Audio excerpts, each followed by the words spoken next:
Hello and welcome to What's the Story, a short podcast from Light Reading exploring the biggest topics impacting the telecom industry, where we dive into one main story to tell you the latest news, why it matters, and what to expect next.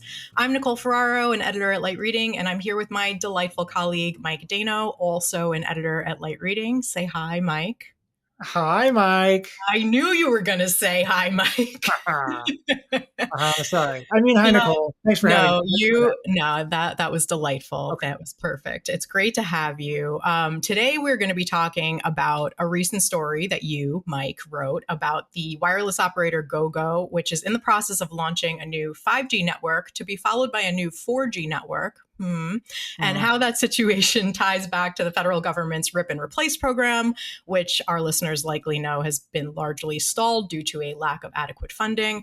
We're also going to get into the status of that stalled program, how the need to RIP and replace is impacting wireless operators, and what moves are on the horizon to get the RIP and Replace program back on track. So, Mike, just to start us off, why don't you tell us a bit about the main themes from your story about Gogo, what's happening with these 4G and 5G networks, what's the timeline here, and what do we need to know?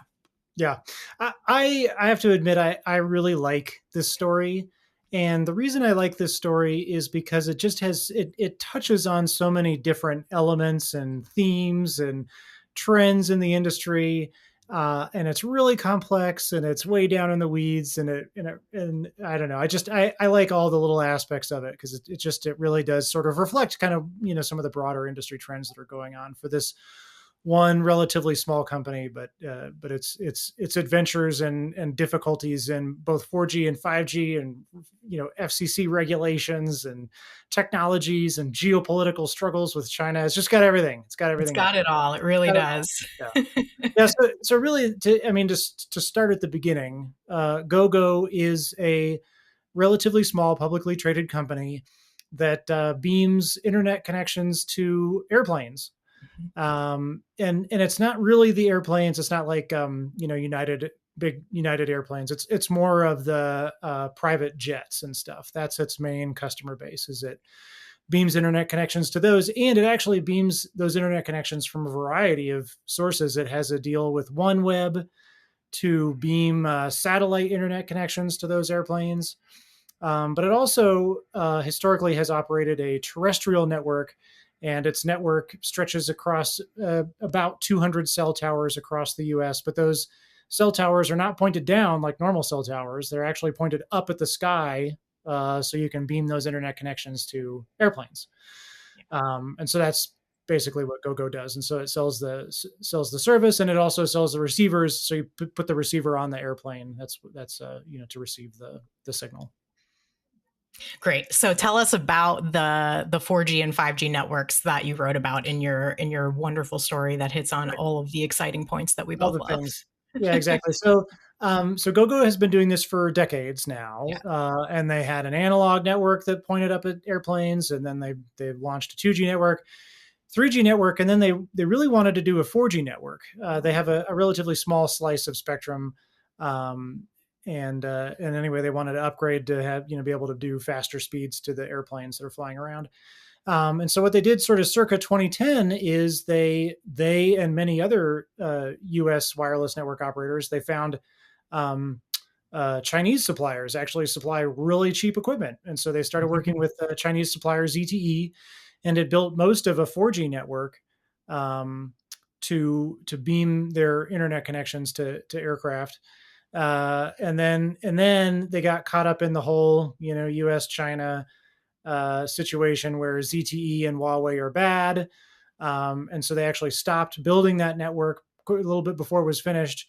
But they really did get sort of entangled in all the U.S. China,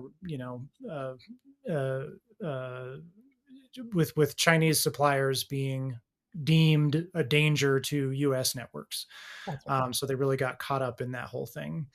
And so fast forward a couple of years is, due to those fears that Chinese equipment was supposed to be dangerous, the Congress passed and you probably know it better than I do, the Secure Something Secure and Trusted Networks Act. It's almost Satan, but it's not. I hadn't put that together. They really should have called it that. They almost all have hilarious acronyms. But that would have been great. They should Yeah. missed Missed opportunity. opportunity, as usual, Yeah, Congress. Yeah. Congress just missed it. So anyway, I think that was 2019. They passed the Satan Act and decided that GoGo's network from ZTE posed a existential risk to national security, had to be removed. So Congress set aside 1.9 billion for that program, and it was supposed to be allocated to GoGo and all the other U.S. wireless network operators that have that kind of equipment, whether from ZTE or Huawei. But the problem was, and you again, you've written a bunch about this too. The problem was is that actually 1.9 billion was not nearly enough. Right. Companies in the program decided, oh, actually, we need about 3 billion more. They needed almost a total of $6 billion in order to tear out all of this Huawei and ZTE equipment and replace it with what they would consider trustworthy equipment. And so GoGo was one of the many companies that made a request along those lines. Put in they wanted about $330 million to tear out all that ZTE stuff and replace it with trusted equipment. And so that kind of happened in 2019. And so over the past 5 years or so, all these companies, including GoGo, have been basically petitioning Congress to, spend more money and put more money into this program. And finally, Congress did that toward the end of 2024. And so I think in the past few months, we've actually seen the Rip and Replace program, the Satan Act, fully funded. And so now companies, including GoGo, can get the full amount that they say that they need in order to tear out all this equipment. Yes, eventually. We'll get to that as well. So before we get there, though, let's talk about Rip and Replace in general. As you mentioned, as we both mentioned, it's been delayed due to a lack of necessary funding. The funding is now forthcoming, as you mentioned. But let's zoom out and talk a little bit about what's gone down in the handful of years since Rip and Replace was passed in the Satan Act. And what this lack of funding and delayed implementation has meant for wireless operators beyond GoGo, because it's had a massive impact on these plans to rip and replace this networking equipment, right? It is. It's just in terms of government boondoggles, I'm not sure. I think it technically qualifies as a boondoggle, and the reason is because GoGo and a lot of other of the companies that are participating in this program. They not only do they want to tear out Huawei and ZTE equipment from their networks to make them safer, they also want to make their networks better. But Congress, in all of its wisdom, it decided that you cannot use Rip and Replace money to upgrade your network to 5G. You have to use that money for a similar network, which on the one hand does make sense, right? Like you don't want a taxpayer-funded program to allow some of these companies that are using Chinese equipment to leapfrog their competitors with taxpayers' money, right? Like that makes sense to me. Sure. But on the other hand, now all these companies, including ZTE, are sort of trapped with a government program that was delayed for 5 years to put in an older network technology, right? And so here we are in 2025 with government money that's going to an old network technology. And GoGo, like many of the companies in that Rip and Replace program, made the decision that they do need to upgrade their network to 5G. Mm-hmm. So that's what GoGo did. In parallel with the Rip and Replace program to upgrade its 4G network to equipment that is not deemed a threat to national security, GoGo also made the decision to upgrade its network to 5G. And that's a separate spending program by GoGo. That's its own investment. It's basically a whole separate investment to a 5G network that has also been significantly delayed by GoGo. So that's sort of a unique situation to GoGo. But, as T-Mobile upgraded its network to 5G, as Verizon upgraded its network to 5G, GoGo was trying to do the same thing to upgrade its network to 5G to offer aircraft faster services. But in the case of GoGo, that network upgrade effort has been massively delayed. They had hoped to launch it. I think it was in 2021, and now they don't expect to launch their 5G network until later this year due to troubles that they've had in developing chipsets for its network. Okay, so completely unrelated to Congress and its own slow rolling, Gogo's 5G network is delayed for Gogo's own reasons, and its Yeah, 4G exactly. network is delayed due to the federal government. Right. So they're basically trying to upgrade 4G, they're trying to upgrade 5G. Both are delayed, both for completely separate reasons. Unbelievable. Yeah. Okay, great. It's just really remarkable, that this rip and replace program is basically funding the replacement of old wireless technology. And now, the forthcoming BEAD program may be revamped to deliver inferior technology throughout rural America. So great. Great, everyone. Great. Okay. So let's move on. Let's pat ourselves on the back for Yes. efficient Yeah. government spending. Exactly. Let's move on to our last bucket here in terms of what happens next. So you acknowledged earlier the federal government has set aside some funding. So tell me a bit more about that, the bill it was passed in, what still needs to happen at the federal level for operators to actually get that money and finish ripping and replacing. Also, how might tariff policy impact the ability to acquire some of this networking equipment? Because it's not that you had to rip and replace with only US made equipment, right? It just had to be, or am I Yeah. wrong about that? Yeah. So the rip and replace program has been complex on a number of levels. Yeah. And so yes, Congress did put in more money into rip and replace. Yes, that money is being made available to companies. And basically what the company does is like literally send in receipts for the stuff that they're spending. And then the rip and replace program, which is administered by the FCC, sends them the reimbursement costs. And so that is what GoGo will do along with the other companies in the program. They'll start tearing out all that Chinese equipment. They'll replace it with equipment that is deemed secure. And then they'll send the receipts to Congress to be reimbursed for those expenses. And so that process will start sort of now. There's I think it was like 20 or 30 companies that are participating in the rip and replace program have already finished that work. And then good for them. And then the remainder of the GoGo is one of the companies that has not yet finished the work. They have requested waivers because they haven't finished it. So all the companies that haven't finished it are asking for more time to do that.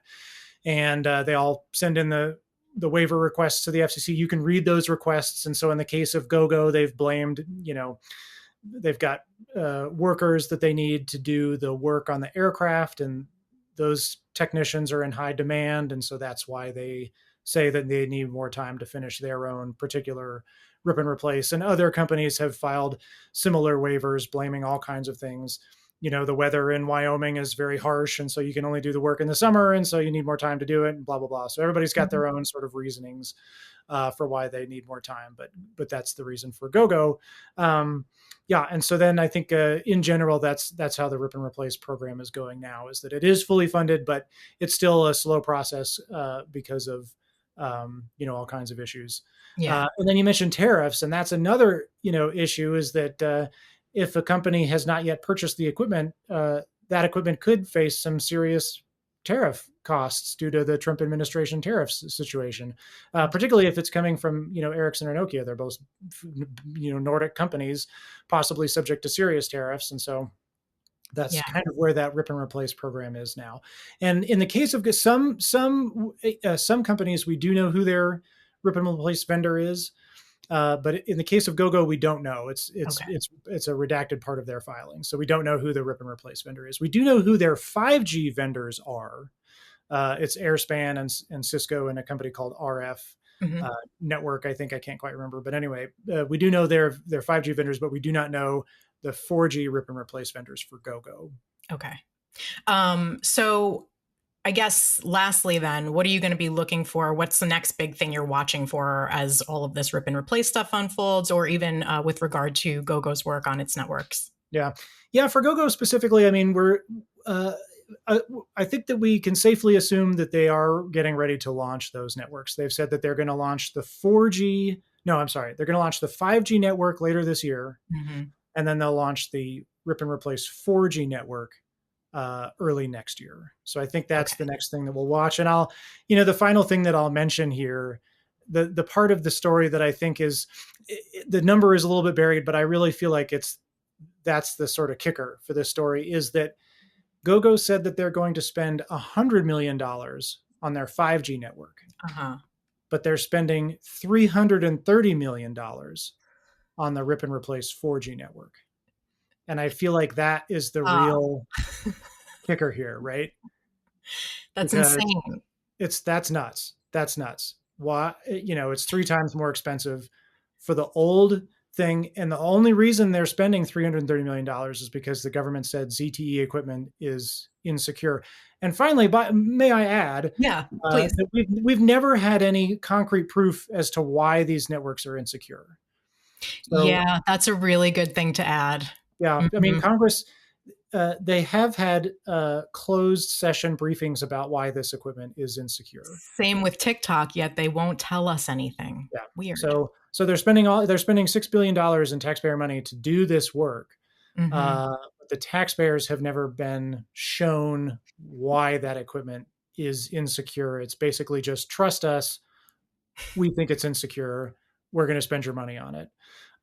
Which, it might be true. Maybe that equipment is insecure. I keep all my stuff in the US. I have a vested interest in the US, doing well and not getting hacked. It's important that we say that. What's that? It's important that we say that publicly. Right? Like I like it here. I live here. It's a cool country. US I'm happy here. Yeah. Yosemite is here. It's a real pretty place. I like the Rocky Mountains. Yep. Anyway, they have not said exactly what is insecure about that equipment. Okay. But here we are. So anyway, Gogo is spending 3x as much on a technology that should have launched in 2010. Fantastic. Okay, well, I think that's a great place to leave it. That's really what I want to leave people off with. So thank you so much, Mike, for taking time to chat with us about this. And we're obviously going to be keeping up with your reporting on this subject and all of your other fantastic reporting. So thanks again. Awesome. Thank you, Nicole. Appreciate it.